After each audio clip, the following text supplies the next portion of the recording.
Why should some people go barefoot that others may travel in expensive cars? Cuba fascinates me for a number of reasons. Castro fascinates me. I just think he's an amazing guy. He had a dream, and basically he's constructing that dream. Why should some live only 35 years, that others live 70? They talk about the freedom of the press that they don't have in Cuba, and I would like to know what the rationale is for that. Why do they have to be so afraid? Why are the Russians so afraid? Why do people come this way and not go across that way? Why is all the movement towards the U.S.?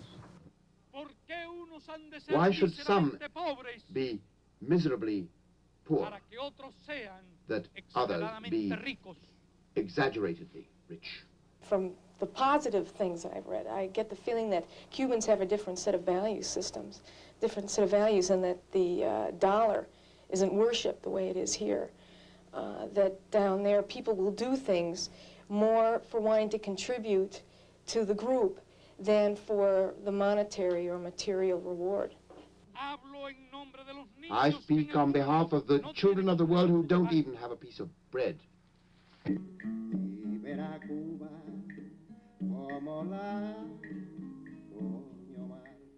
Cuba Encounter. Over the new year of 1980, the University of Wisconsin-Milwaukee sponsored a 15-day study tour in Cuba. This is a program about 8 of the travelers. They range in age from 13 to 61. For some, this was their first journey outside the United States. They all brought different backgrounds, values, and expectations on this journey. And they all brought questions. Questions about freedom and socialism. Questions about the Cuban Revolution. Is it a success or a failure, and by whose standards? In this program, we see Cuba through the experiences of the travelers. It's a program about people as they encounter a foreign culture with different values. A program about Americans visiting a country that is admired by some, scorned and even feared by others. The fear part is interesting because everyone I've talked to about going to Cuba, including, some of my employers, are like, why are you going to Cuba? And they act like it's very dangerous, which to me, I don't think there's any danger at all in going to Cuba. I think my father still has paranoid fantasies, and I'm kind of come back from there wearing khakis, smoking a fat cigar with a tattoo of Che Guevara on my chest, Yeah, 50s. Oil was discovered at a depth of 8 or 10 meters. But they don't satisfy us. I mean, the oil we get. During the 15-day journey, the tour group traveled the length of the island, visiting urban, provincial, and rural Cuba. The group had almost total freedom of movement, and many of these Cuban encounters were not planned or were arranged by the travelers themselves. This is an early encounter, a small rural community, headquarters for a collective dairy farm.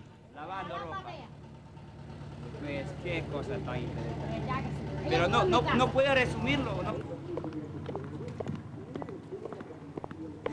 So then I kept walking, and I saw this woman on her porch with her little kid, and they waved to me. So I went over to talk to them, but I don't know any Spanish, but they invited me right into their house. Gracias. Me llama Carol. Sí. They gave me a cup of coffee. They showed me the house. I took pictures of them with the kids, of the kitchen, the backyard and the laundry, the inside of the refrigerator. The husband came home with a cowboy hat on. I took a picture of him. It was great. It was terrific. And, I couldn't say a word to them except, gracias. That was all I could say. That gets you a long ways.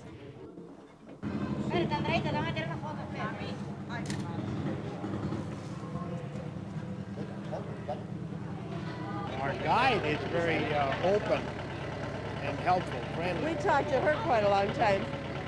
She was very helpful. Very free with the answers. Right. Tells us whatever we have.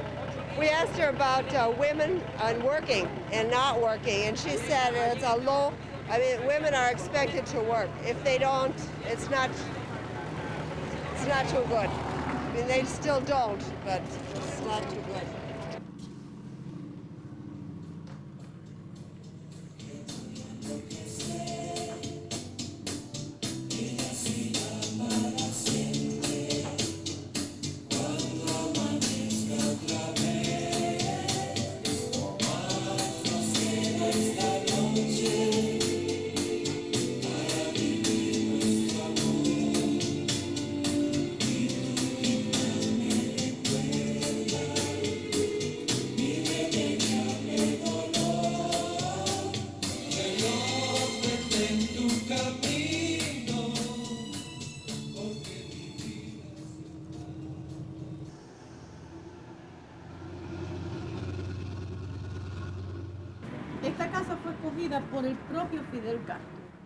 This house was chosen by Fidel Castro himself.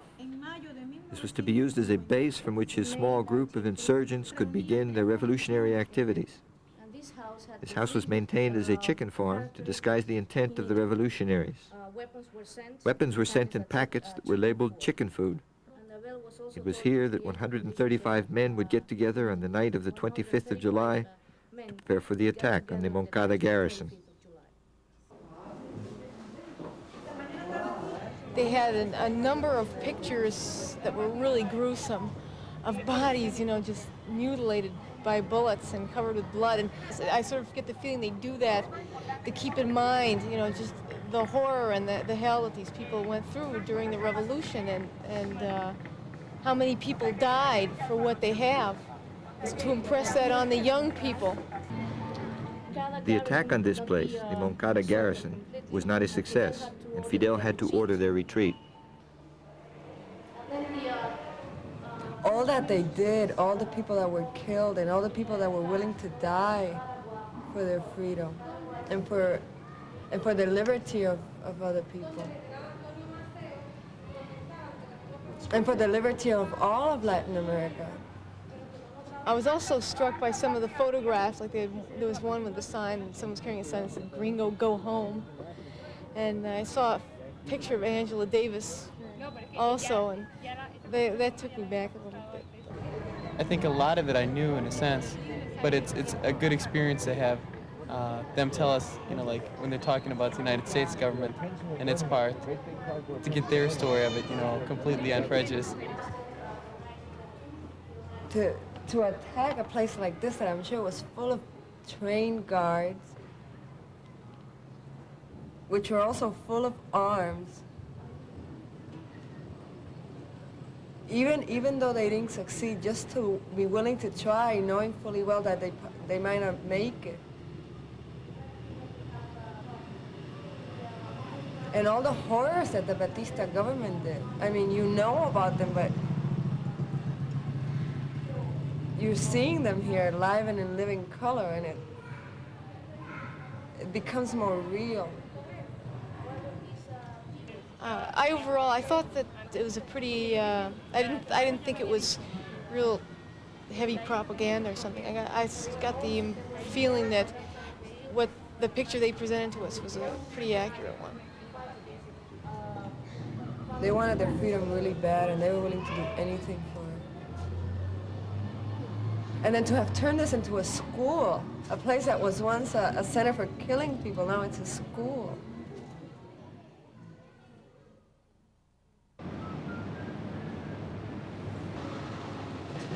I am Professor Ordonez. I am Professor Ordonez. I am the director of this polyclinic. The centers of primary health care activity since the revolution have been the polyclinics in urban centers and the rural hospital or rural medical post in outlying areas. The polyclinic, roughly analogous to the community health center in other countries, is the basic unit of ambulatory care for urban areas. The staff includes representatives of the 4 primary specialties: internal medicine, pediatrics, obstetrics, gynecology, and dentistry, and nurses, psychologists, hygienists, social workers, and technical support staff. Well, just the excitement in his voice, you know, when he got to an emotional issue that he felt strongly about, you know, really convinced me. I kept liking him more and more. Yeah, right. The more he talked. When at first went into the cards, I thought, oh God, you know. But it really, he got in, he gave us a lot of himself. You know, and talking about the revolution and the social system as being primary. When you mention national health insurance or socialized medicine, my father, you know, gags immediately. And I really think he would have been interested to see what I've seen. I think it might have given him a different perspective. As we are a socialist country, we can give all of our people adequate food, education, clothing, work, and health. And we maintain these. Under the former system, in the other situation, our people would be dying of hunger, as it is occurring now in the rest of the third world. Certainly impressed with their attitudes. They haven't put them in practice, but I like the philosophy. And they're ahead of us, I feel, in their philosophy. We're just getting into holistic health, and it sounds like they've had it. Because they center their system on prevention instead of on cure like we do. Cubans have, they have freedom in the sense that they have access to medical care. You know, that's a freedom that a lot of we don't have in the United States because a lot of people don't have the money to be able to afford to have that freedom. I think there's a lot of freedoms that are monetary freedoms, that if you have the money, you have access to them in the United States. Now, that's not true here. Here you're free to, like Freire says, to find your humanity, to become more fully human. You can do that here, where I don't think you could do that in the U.S. unless you're born into a certain lifestyle, into a certain economic class, mostly upper. When, for instance, Castro talks about freedom, I like to understand that concept, because he says, there's no sense talking to you about freedom because you don't mean the same thing I mean by freedom. And I guess he must be right. And I would like to understand the freedom they have as compared to what I was brought up. You know, give me liberty or give me death. And the freedom of the individual was what, in my age, was the most important thing. I'm getting the second story all the time from when we were talking to the Cuban interest section, the person from Washington. Martinez. Right. He was telling us, like, there's freedom of speech, and, you know, and Castro had said that if they want to leave, we don't want them here. But I'm getting the other thing from talking to Oswald. He was telling me, you can say what you really want to say, that there is a lot of repression that way. And his example, the example of himself of not being able to leave, though he has been trying for many years, you know, he's in the system and he's in it good, but he really does want to get out of the country. And My family left in 1961. They are living right now in Miami, and some of them, an uncle, is in Manhattan. So when they left, I was in the age of military service, and then I couldn't go with him. So on that time, I was supposed to be with them within a few years, not more than 3. And it was in 1962. So now we are in 1980.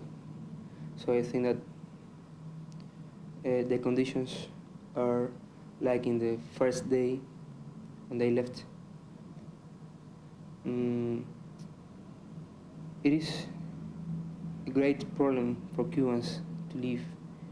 In Santiago here, the youth are more for the revolution. It seems to me because the problems in Santiago in Cuba have been more acute than in like Havana. It seems to me that the people of the generation of the revolution for sure see the benefits, and they see the benefits of revolution more than the younger people do.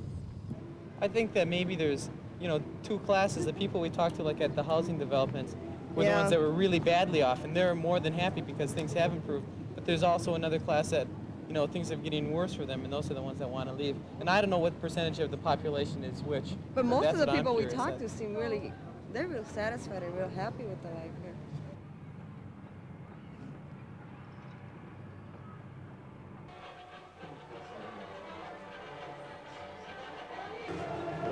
The most critical problem that I would see still would probably be housing. That's maybe I'm just looking for it, but there's just a lot of problems with the housing. The old housing is getting worse.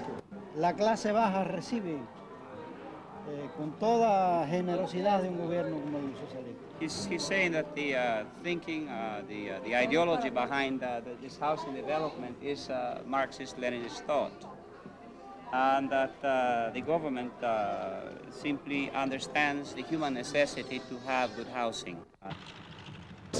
The new housing, the technology has to improve. There's enough in the way of consumer goods. There's enough food. The education's excellent. The health is good. All those things, the important essentials are taken care of, except for, I think there's a real need for housing yet, or good housing.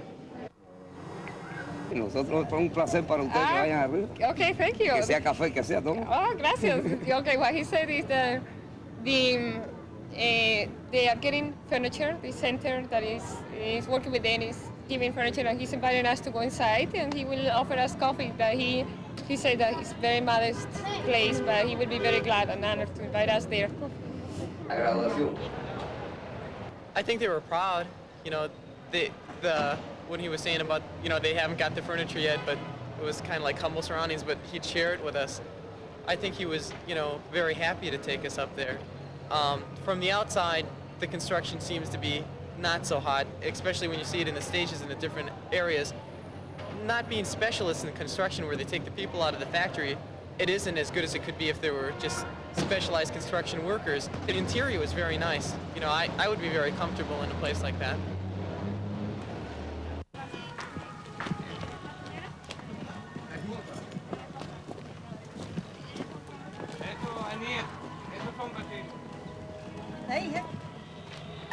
Ella es la que está encargada de cuidar para los niños. Okay, she is the one who takes care of all the children around, and she works in the motel, but then she also works as many hours as necessary volunteer. Okay, I asked him if the government forces him to work, and then he says no, he doesn't volunteer because he wants it, because he knows that that's helping to develop the country. Y esta casa, ¿ya cuánto tiempo llevan en esta casa? 20 años. 20. They have been living in this place for 20 years. They are very happy that they have the chance to move to the housing new project, because that means progress, that means they are improving. Sigan estudiando y ¿Para qué? para hacerse médicos, de cualquier cosa, técnico. They want their ambition in life is to get their children educated to become a doctor or whatever is necessary. They want the children to be educated. ¿Quiere tomar agua de coco? Ah, he's asking us if we want milk, coconut milk. Do you want coconut milk, everybody? Yeah, sí. ¿Agua de coco? Sí. Sí.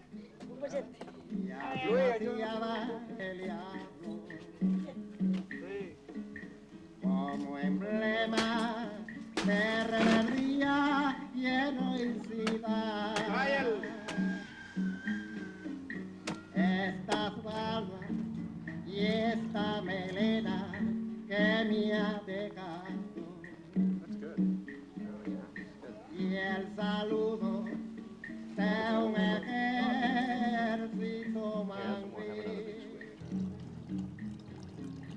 Y el nombre de Fidel para la historia. Todo los niños. ¿Está bueno? Hola. Te parece, somos nosotros, somos de confianza. Okay.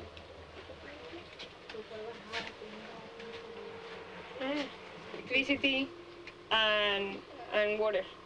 Yeah. Y baño también. Todas las comodidades. Tiene el baño y estufa y todo eso. And it has bathroom facilities and it has kitchen and everything, the basic needs, they have it.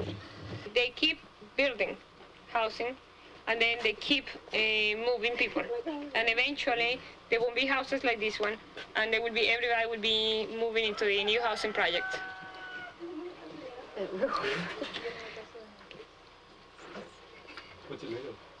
Okay. ¿De qué está hecho el techo? Guano. De guano.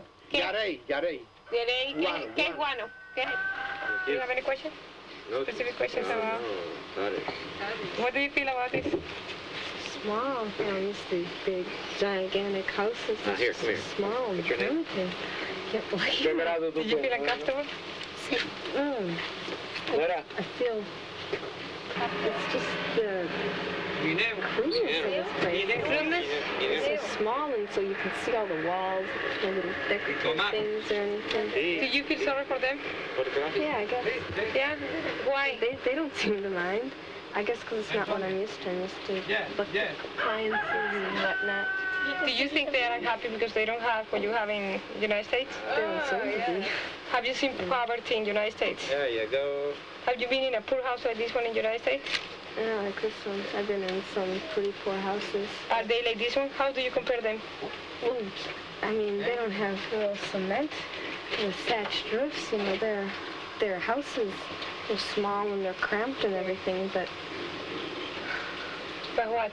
This is incredible. I can't believe it.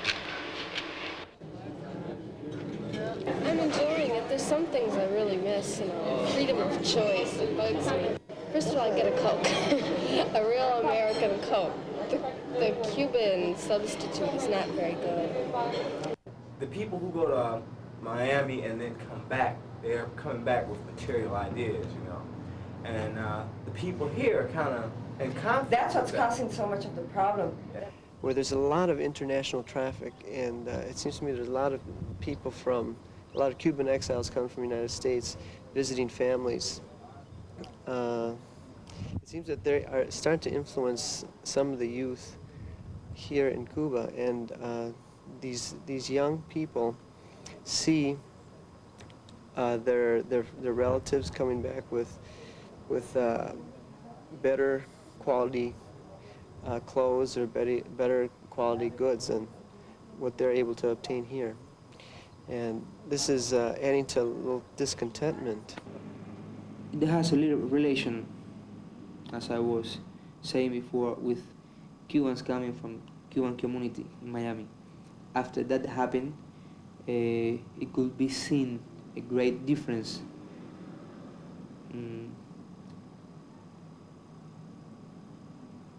Cubans who were unhappy, after that they became more unhappy.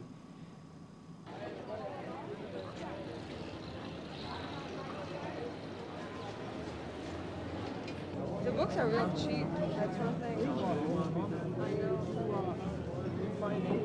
That's over there.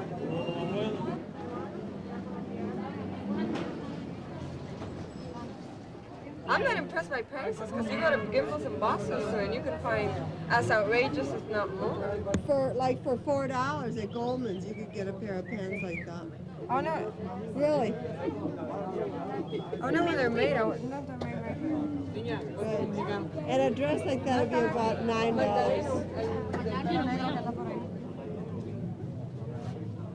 Pantyhose, oh, $3. 3 pesos, that's pretty. Sure, you could get those for like 59 cents.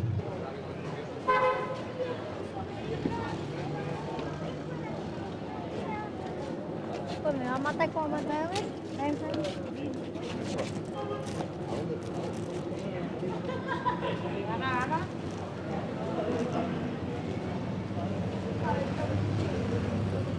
Por la libre, porque lo necesita, porque lo quiere comprar, le vale más. 1.200.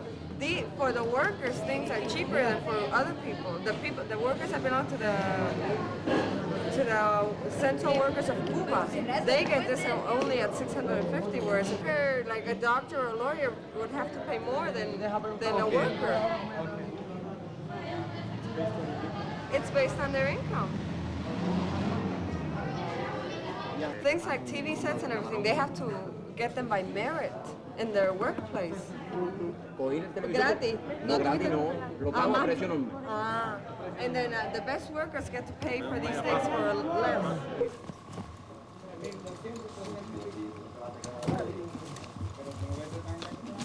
Oh,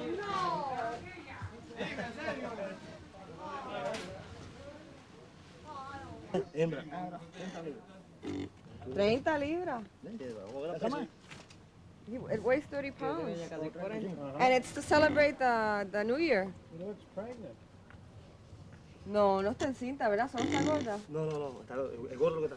It's fat.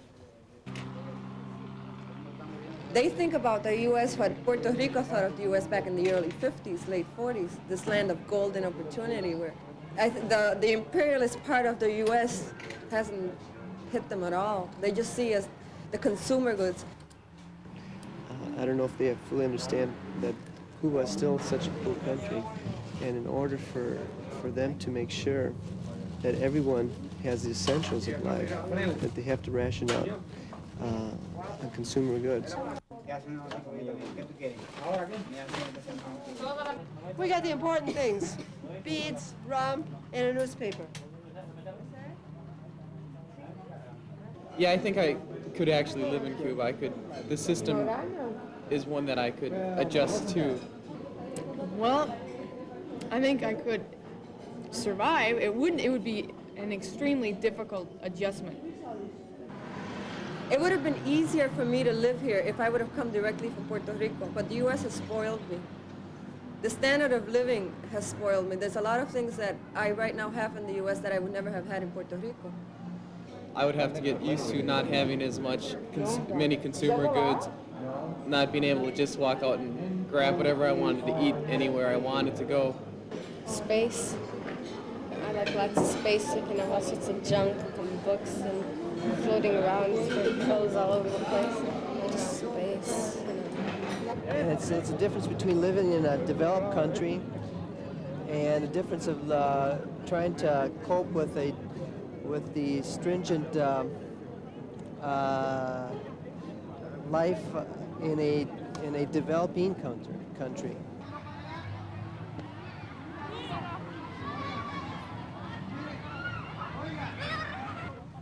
Desaprobó. Yo no, yo saqué 100. Yo excelente.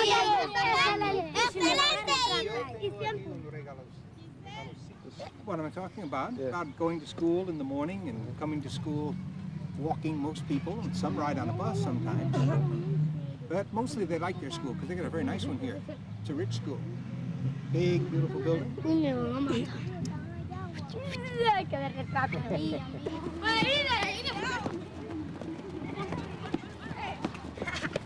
Ay, ay, ay.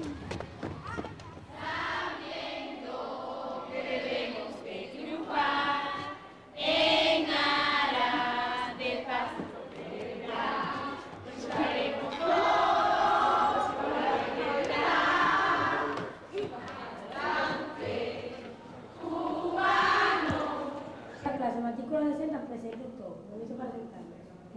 Puede sentarse.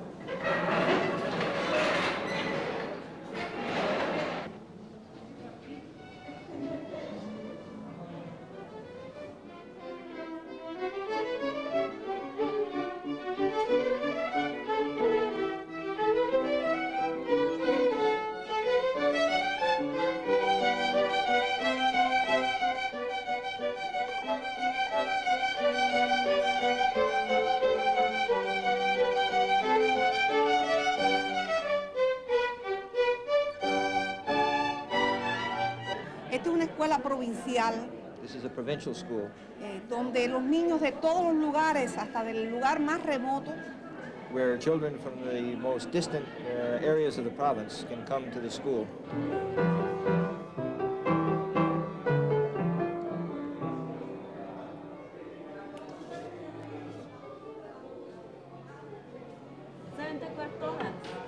Every February and March, every child in the province, no matter how remote his or her town or village may be, if they are interested in art, in painting, in music, they can come here and take an exam, basically an aptitude exam or test.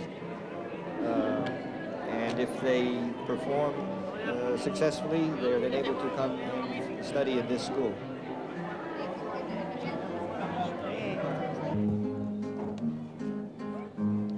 Por el camino hubo una tormenta, la cual no pudo sobrepasar y se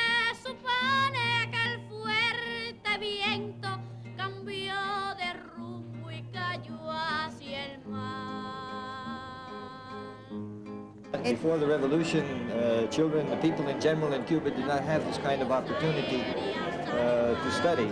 In September, they're going to move into a new school that has cost approximately $4 million exclusively for the arts and music.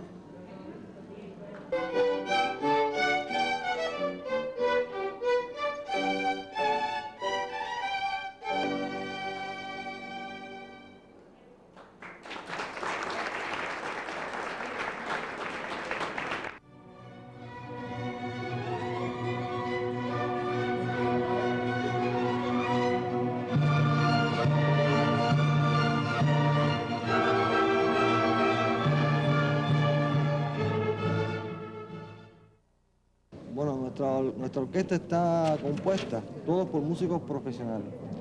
The orchestra is made up of professional musicians. They're all professional musicians. Sí, todos somos de aquí, de esta provincia. They are all from this province. Prior to the revolution, this orchestra did not exist. This orchestra is itself a product of the revolution.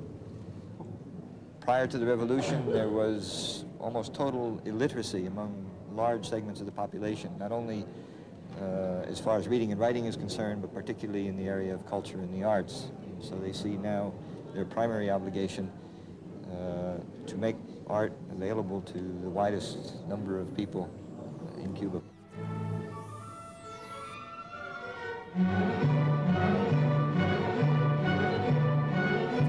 Yo no creo que los artistas sean una élite aparte, son parte del pueblo.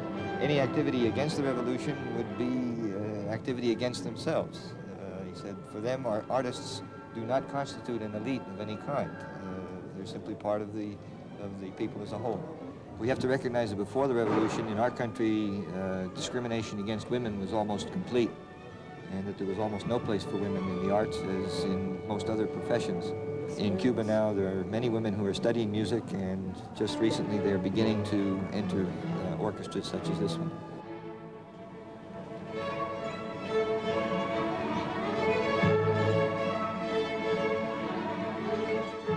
And I sort of wonder what the men are going to be like down there. I sort of wonder if the women really are liberated, because supposedly they can get any job a man can get, and they can have the same, do the same things. And I'm curious if it's really like that, or if maybe that's just something on the books, and in reality, it's a whole other story. The women are still barefoot and pregnant. So. This organization was organized el ¿qué de agosto? 23 de agosto. The August 23rd of 1960, and women joined the organization on a voluntary basis. And she was saying that women have become very much aware of their role within the revolution, of the important place they have within the context of the whole revolution. So it was important. The attitude of men. House and whatnot. I think men still, they need to work on the attitudes of men. Since the beginning of the revolution, the whole women's movement started taking place, and it was not easy because they had to fight a whole system that was before, where the women was a toy, an object, and it has been a struggle. The whole women as a sex object, it's still prevalent. Women can get any job they so choose, and they can study, and they can go to school and everything else.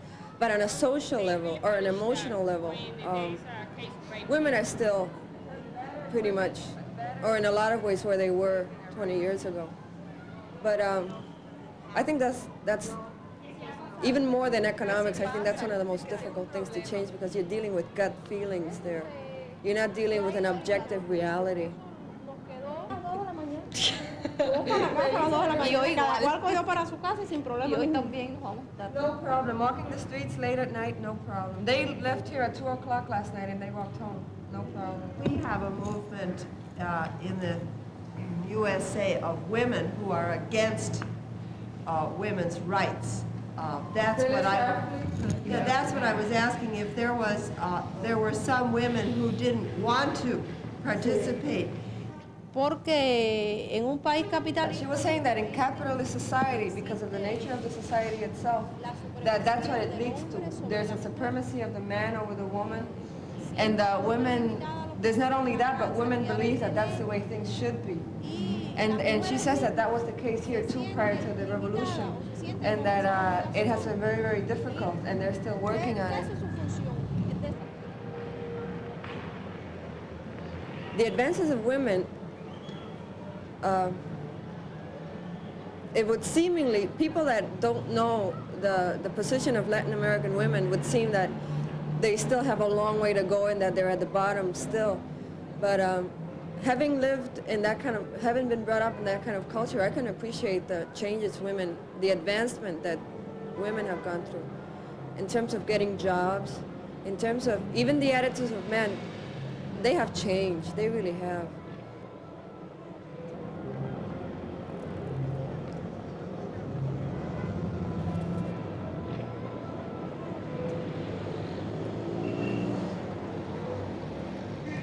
The guys that I was talking to, they say that that because of this repression that's going on, that a lot of young Cubans are even getting into like little boats and trying to make it to Miami, and a lot of them are not making it. They don't know if they're drowning or if sharks are eating them on the way or what. But you know, it's so bad that they're willing to take a chance. Right, I got that from Oswald. So he was telling me about the people leaving boats, and he was also telling me about the people who are breaking through the walls of the Venezuelan embassy, driving cars right through to escape. And several people have been killed doing that. Yeah. Because they'll shoot at There's them. been 3 incidences where people have tried that already. The first time they got away all right because no one expected it. But the second, third, and fourth, they were waiting for them. Yeah, and they would start shooting them before they could get through the broken walls.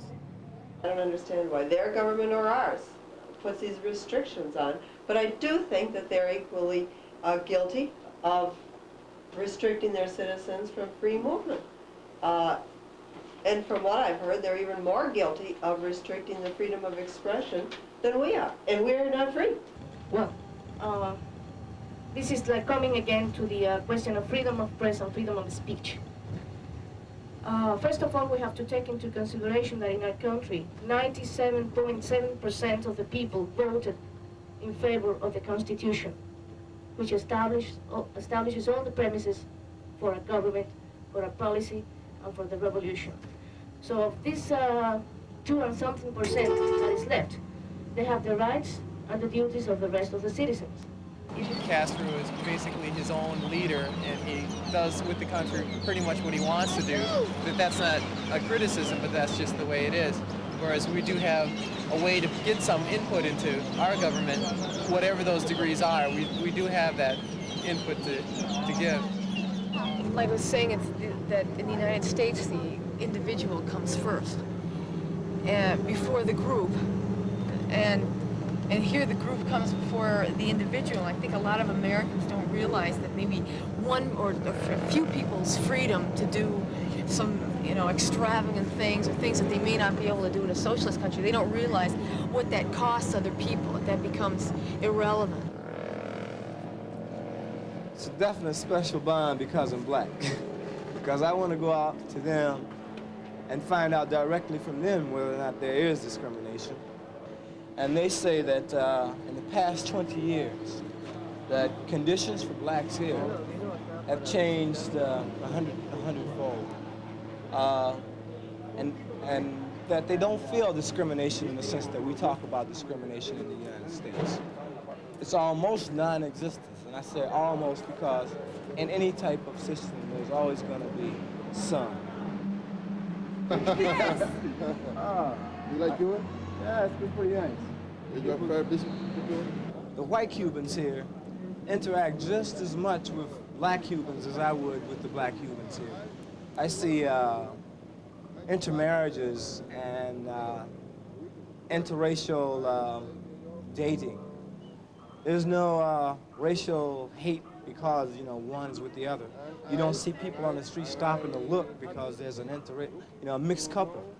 It's a definite different feeling from the standpoint of seeing so many different racial groups, not only black and white, but the mulatto population and whatever elements of Spanish population that still exist here, getting along as like one people rather than as, individual ethnic groups as we know in the United States. And to see them functioning without, making a difference between a black Cuban or a white Cuban, it's really blown my mind the whole time I've been here.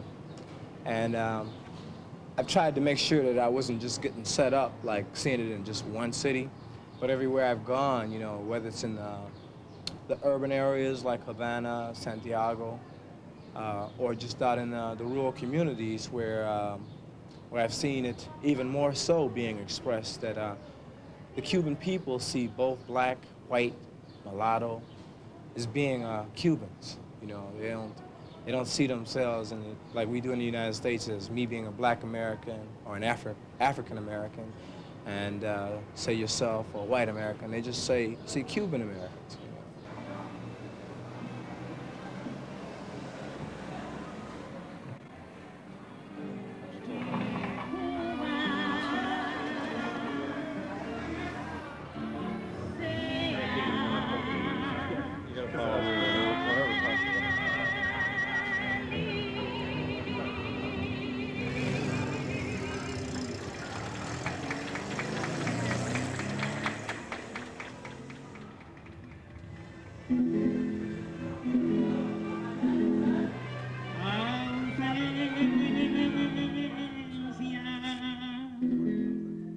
Ausencia no causa olvido,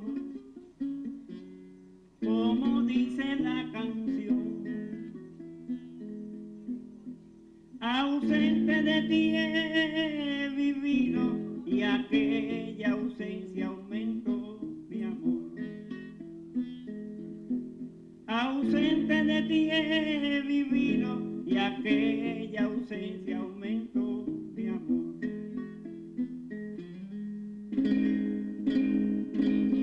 Y te lo dice mi pensamiento, que solo vive pensando en ti. Que si la ausencia causa el olvido, ¿cómo es posible que hasta soñando yo pienso en ti? ¿Cómo es posible que hasta soñando yo pienso en ti?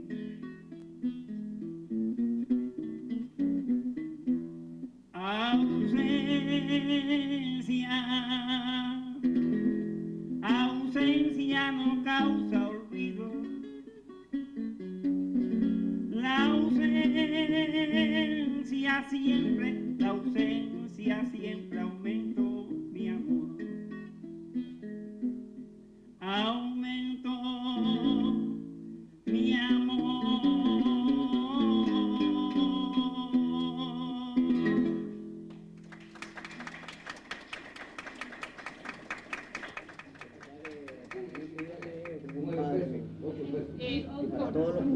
I asked him how does he view Fidel Castro, and he said, well, he's a regular man like any other man, but he was the one who gave us the freedom, and we see him, he said, I see him like a father. He is our father. You know, it was his own home setting, which makes it much less threatening. I don't think he would have to keep face with Cuban beliefs if he didn't believe it himself. You know, he didn't have to be as emphatic as he was. Yeah, I think he really believed what he was saying. Fidel is the leader, you know, and showing them the light. It's, you know, that I just get the sense that that's a very deep feeling, you know, that he really believes that, and he, you know, has nothing to complain about.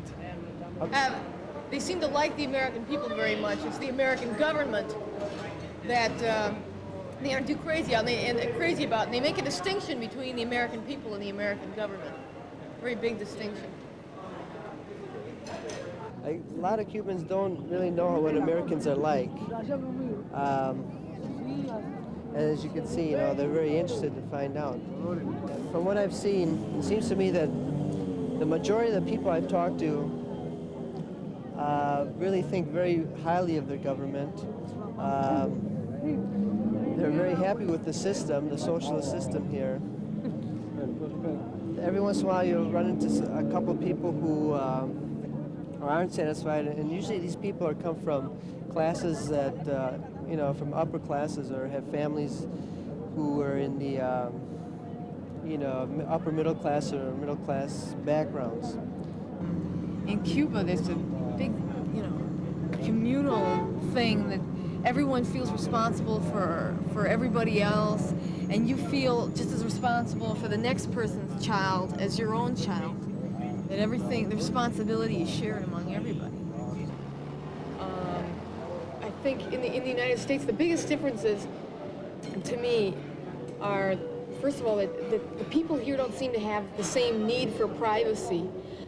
I guess that's the most awful thing, you know, to think about having to, you know, have other people just a little too close. People not of my own choosing.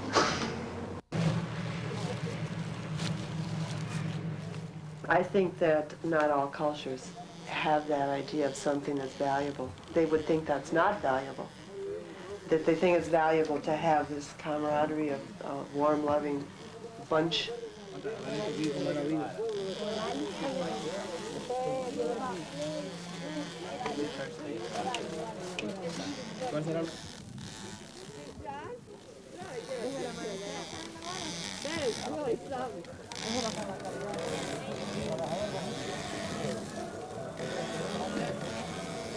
Permiso. Sí. ¿Quiere que pasemos dentro de la casa? Do you want to go inside the house?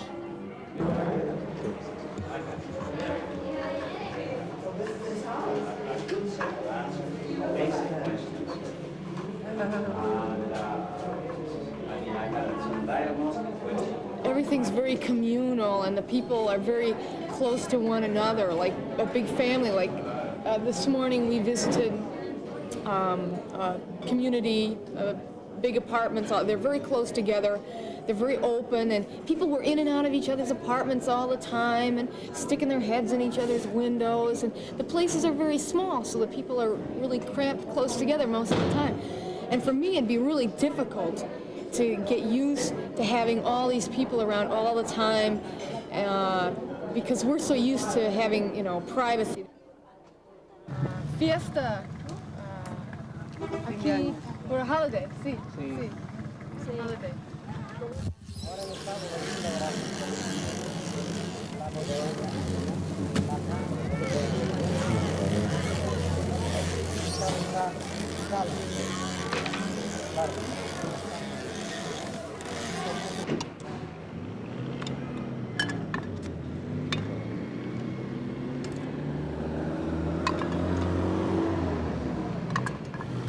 ¿Derecho este?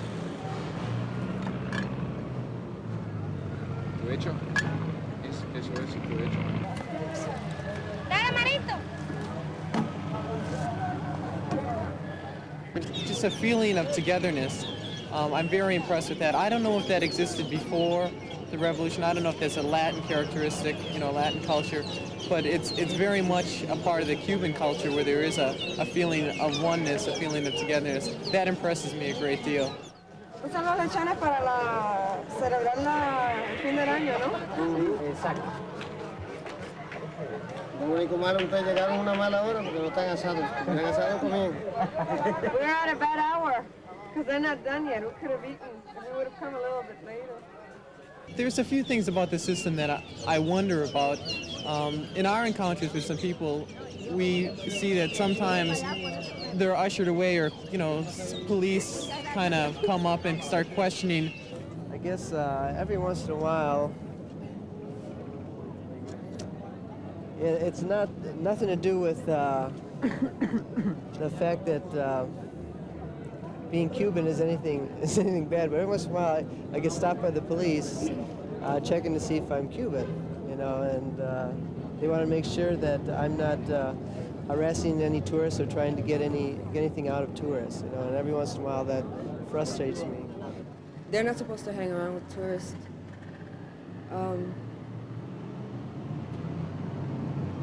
And they can't leave. They can't leave the country.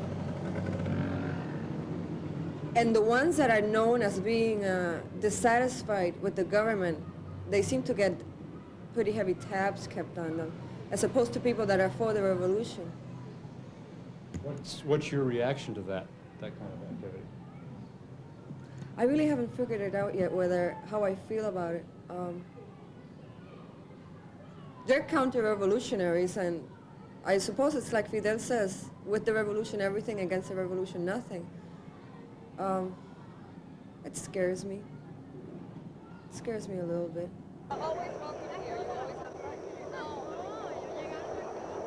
We were talking the bus driver into it, and we finally just kind of went in, because they were kind of oh, come on. And they were like, oh, come on, just a second, just one little song.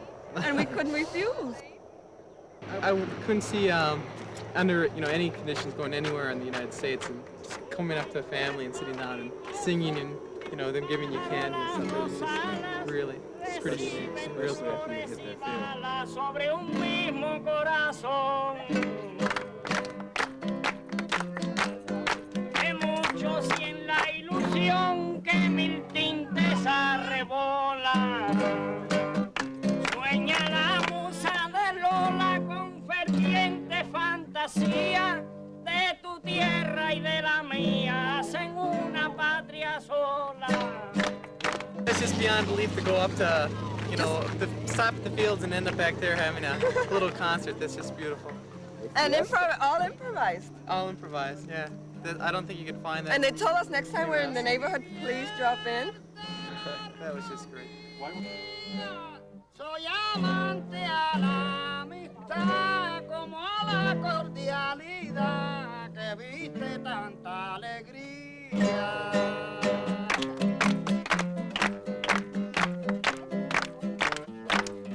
Mi mayor gusto sería que se acabe la trinchera.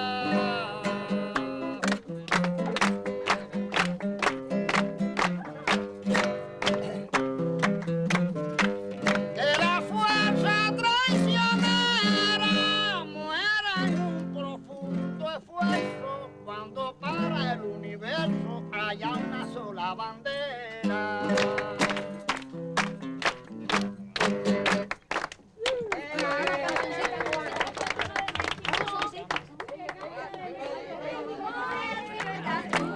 He sabido que es peligroso decir siempre la verdad. Mira por qué hago yo esta fiesta y yo con él. Fiesta, qué fantástica, fantástica esta fiesta. Qué fantástica, fantástica esta fiesta. Esta fiesta es la que descubrí tu amor.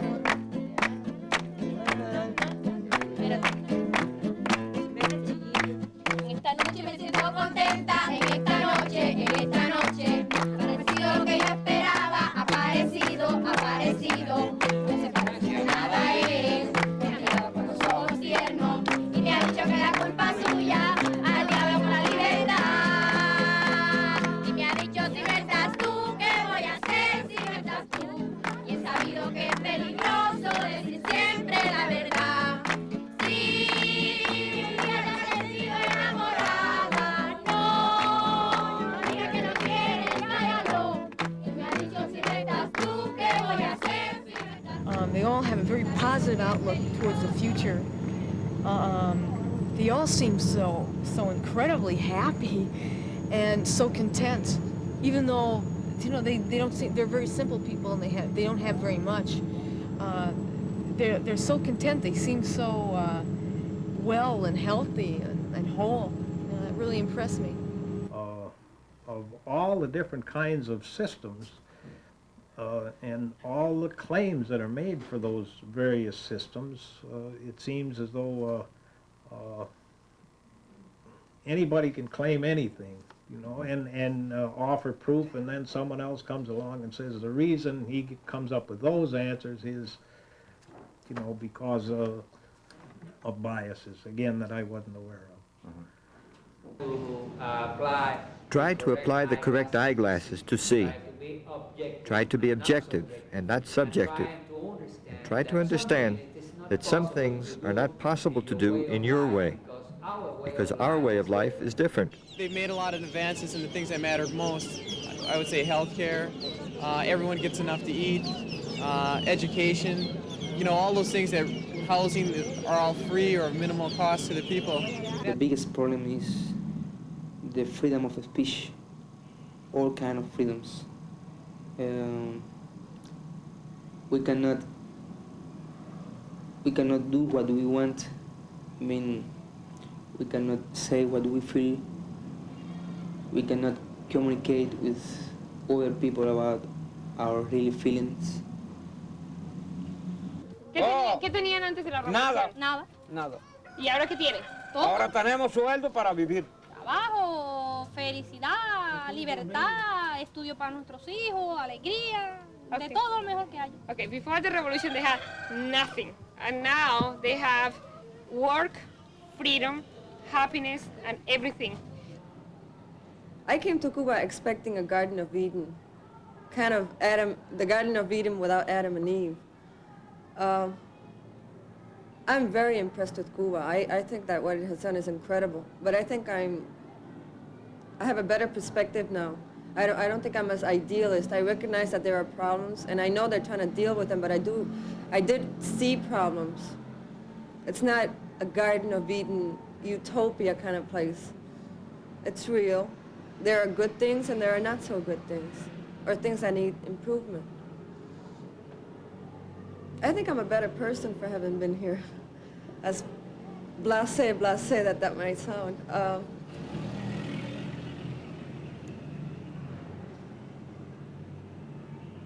I know that there's a better life. I found the hope I was looking for. And I know that there can be a better life for a whole lot of people, not just a few. It can be done.